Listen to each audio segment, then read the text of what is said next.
ഇപ്പോൾ വരുന്ന വളരെ പ്രധാനപ്പെട്ട ഒരു വാർത്തയിലേക്കാണ് നമ്മൾ പോകുന്നത്. സൗമ്യ കൊലക്കേസ് പ്രതി ഗോവിന്ദച്ചാമി ജയിൽ ചാടി. കണ്ണൂർ സെൻട്രൽ ജയിലിൽ നിന്നാണ് ചാടിയത്.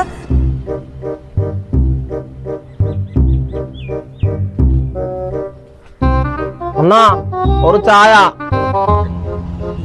എവിടെ കണ്ടല്ലോ. ചായയുടെ കളറൊക്കെ മാറിയ അണ്ണാ ചായക്ക് എത്ര? 10 രൂപ. 10? ഞാനിവിടുന്ന് പോകുമ്പോഴേ 6 രൂപ ഉണ്ടായിരുന്നല്ലോ. എങ്ങനെ വില കൂട്ടണെന്തിനാ? സാധനങ്ങളൊക്കെ വില കൂടുതലല്ലേ. എന്നിട്ട് നമ്മൾ വേറെ കാര്യം ഉണ്ട് കേട്ടാ. നമ്മളെ കേരളത്തിൽ റോഡില്ല, ഒരു മാറ്റമില്ല. Okay okay.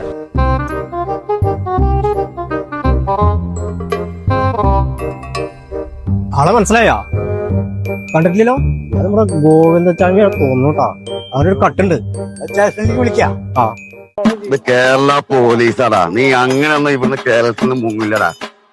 നിന്നെ പിടിക്കില്ല എന്ന് വിചാരിച്ചോ? നീ എന്തിനാണ് ജയിലിൽ ചാടിയത്?